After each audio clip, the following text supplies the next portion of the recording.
अहेतु की कृपा से भगवान श्री राधा कृष्ण भगवान की कृपा से एवं माता पिता के पूर्वजों के आशीर्वाद से यह मंगलमय संयोग परमात्मा ने इकट्ठा करके दिया है।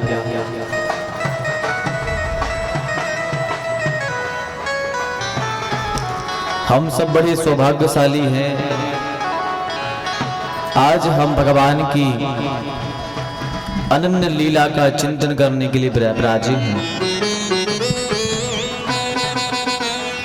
हमारे परम सौभाग्य है कि ठाकुर जी का प्राकट्य हुआ है हमारे ग्राम में, हमारे साहू परिवार में।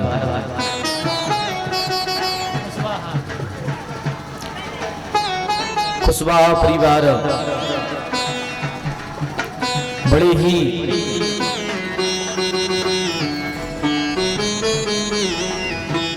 पुण्यवान है जो उनके यहाँ ठाकुर जी का प्राकट्य हुआ है।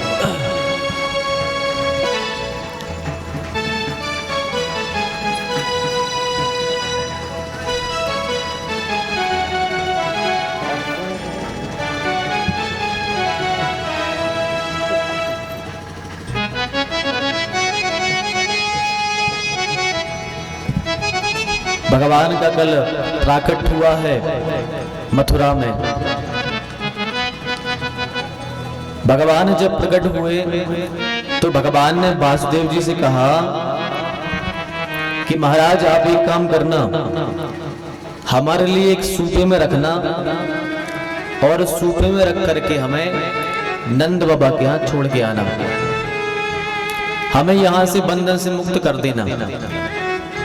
तो वसुदेव जी ने हाथ जोड़ के कहा कि प्रभु हम तो पहले से बंधन में हैं, हम आपको बंधन से मुक्त कैसे करेंगे?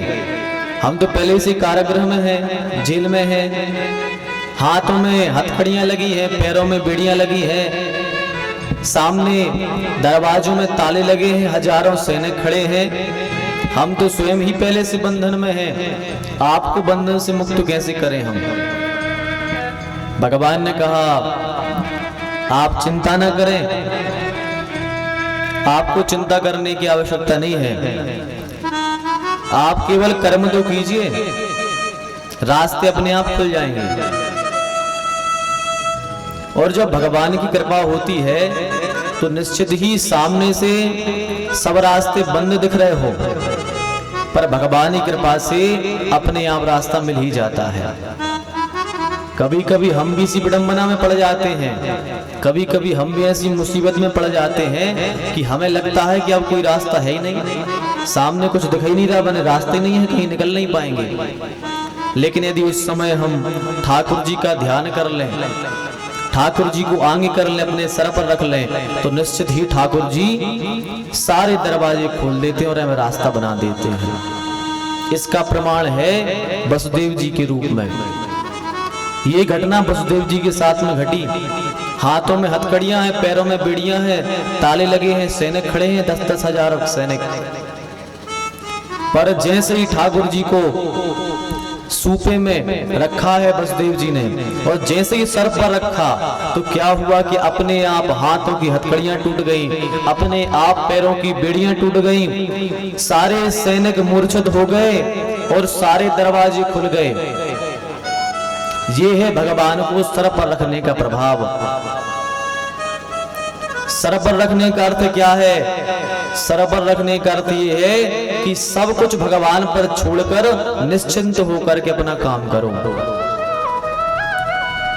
सब भगवान पर छोड़ दो। जैसे अपन कहते हैं ना कि पिताजी हमारी छाया है, लोग कहते हैं पिताजी हमारी छत्र छाया है। माने जब पिताजी की छत्र छाया में व्यक्ति रहता है तो निश्चिंत रहता है कि भाई हमें तो केवल काम करना है, सब पिताजी जाने, हमें कुछ नहीं करना, हमें तो केवल अपना कर्म करना है, जो अच्छा होगा बुरा का सब पिताजी निपटेंगे। अपन बच्चे होते ना, जैसे दुकान पे गए, सामान ले आए, दुकान पे जाके सौदा ले आए और कहा पैसे, बोले पिताजी जाने, हम तो सामान दे दो, पिताजी देखेंगे। जैसे हम पिता की छत्र छाया अपने ऊपर मानते हैं, ऐसे भगवान की छत्र छाया अपने ऊपर मान लो। कर्म करते रहो और सब भगवान पे छोड़ दो कि जो होगा सब भगवान करेंगे। भगवान तो गीता जी में भी कहते हैं कि केवल तुम कर्म करो,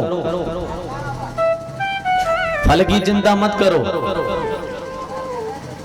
केवल कर्म करते जाओ, फल की चिंता ना करो, वो मुझ पे छोड़ दो। मैं उसका अच्छा होगा बुरा होगा मैं फल दूंगा, केवल तुम्हें कर्म करने का अधिकार है। तो जब हम कोई भी काम करें, अपना कोई भी फैसला लें, तो सब फैसले भगवान जी से पूछकर और भगवान पर छोड़कर ही करना चाहिए। यदि हम कोई नया कार्य कर रहे हैं तो भगवान पे छोड़ दो। भगवान हम नहीं जानते, हमने आप पे छोड़ दिया, अब इसमें फायदा हो या नुकसान हो आप जानो, हमें कोई मतलब नहीं। अब सौंप दिया इस जीवन का सब भार, तुम्हारे हाथों में है जीत, तुम्हारे हाथों में है हार, तुम्हारे हाथों में।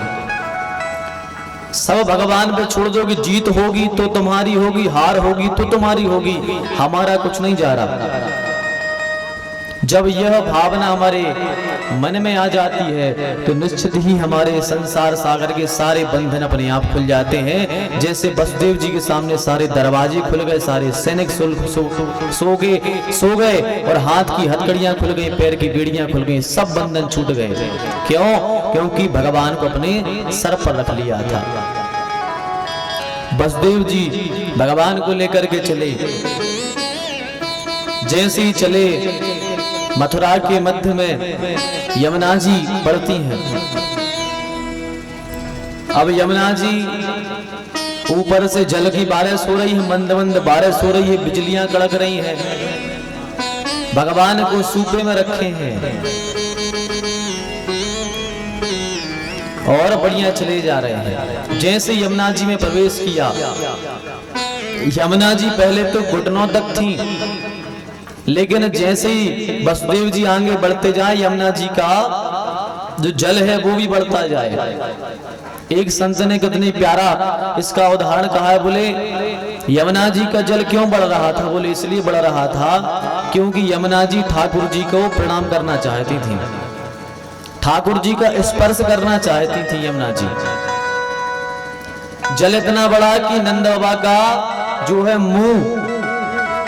मुंह तक पानी आ गया, मुंह बस डूबने वाला था।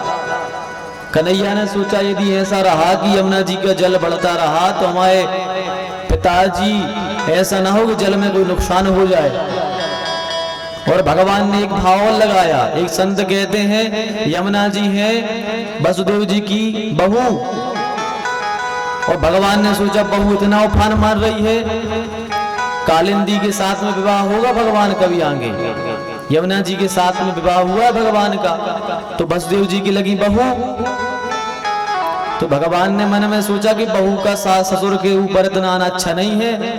तो भगवान ने क्या किया, भगवान ने सूपे में से एक पैर अपना नीचे लटका दिया, और जैसे ही पैर लटकाया यमुना जी को जैसे ही भगवान के चरण कमलों का स्पर्श हुआ, तत्काल यमुना जी फिर से सम हो गई।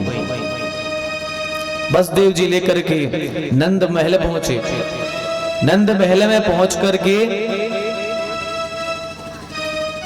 यशोदा जी के बगल में एक कन्या का प्राकट्य हुआ था, तो उस कन्या को उठाया है और कन्हैया को वहीं रख दिया, वस्त्र उड़ा दिया, और उस कन्या को लेकर के फिर अपने लौट करके वापस आ गए। जैसे ही वापस आए, जैसे ही जेल में प्रवेश किए, सारे दरवाजे एक एक करके बंद होने लगे, ताले लगने लगे, और जैसे ही कारागृह में पहुंचे हाथों में हथकड़ियां लग गई, पैरों में बेड़ियां लग गई, सारे सैनिक जाग गए, सारे गेट लग गए, सारे ताले लग गए। ये कैसे हुआ? इसका एक भाव है। अभी हमने कहा था भगवान को यदि सर पर रखोगे, भगवान को सौंप करके यदि काम करोगे तो संसार सागर के सारे दरवाजे खुल जाएंगे, और यदि माया को लेकर के, माया को सर पर रख के काम करोगे तो संसार के सारे बंधन अपने आप लग जाएंगे। भाई कन्या कौन थी? वह माया थी, भगवान की माया ही प्रकट हुई थी। तो जैसे ही वसुदेव जी ने माया को रखा सर पर तो सारे बंधन बंध गए। ऐसे ही जब हम माया को संबंधों को, मोह को अपने साथ में रखते हैं तो हम बंधे रहते हैं संसार से। इसलिए हमें केवल अपने सर पर भगवान को रखना है, माया को नहीं रखना है।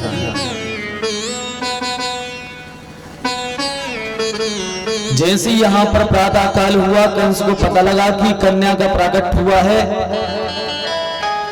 कंस दौड़ा दौड़ा आया, सैनिकों से कहा क्या हुआ? बोले महाराज अष्टम गर्भ उत्पन्न हो गया है। जैसे ही कंस ने सुना, कंस घबरा गया और दौड़ करके आया और आकर के क्या देखा कि वसुदेव जी के हाथ में कन्या है। कंस को तो दया आ गई, अरे राम राम, ये तो कन्या है, इसे क्या मारे हम? ये तो कन्या है, कन्या को थोड़ी मारेंगे। कंस को दया आ गई। कंस ने सोचा अरे देवताओं ने तो कहा था अष्टम गर्भ में बालक होगा, बालक मारेगा, ये तो कन्या हुई है। आकाशवाणी झूठी थी शायद, इसलिए कन्या को नहीं मारना चाहिए। तो कंस ने सोचा कि रहने दो, नहीं मारो। इतने में एक सैनिक बोला सरकार क्या कर रहे हो? अरे आप इस कन्या को छोड़ रहे हो, देवता बड़े छलिया होते हैं, ऐसा ना हो कि कन्या का विवाह हो, कन्या का लड़का तुम्हें मार दे। देवता बड़े छलिया हैं, इसलिए इसको मत छोड़ो आप। अरे देवता जानते हैं कि कंस बड़ा दयालु है, कन्या को मारेगा नहीं, इसलिए अष्टम गर्भ में कन्या ही को भेजा। कंस ने सोचा अच्छा देवता इतने चतुर, हमसे ज्यादा चतुर होंगे देवता, हम इस कन्या को भी नहीं छोड़ेंगे।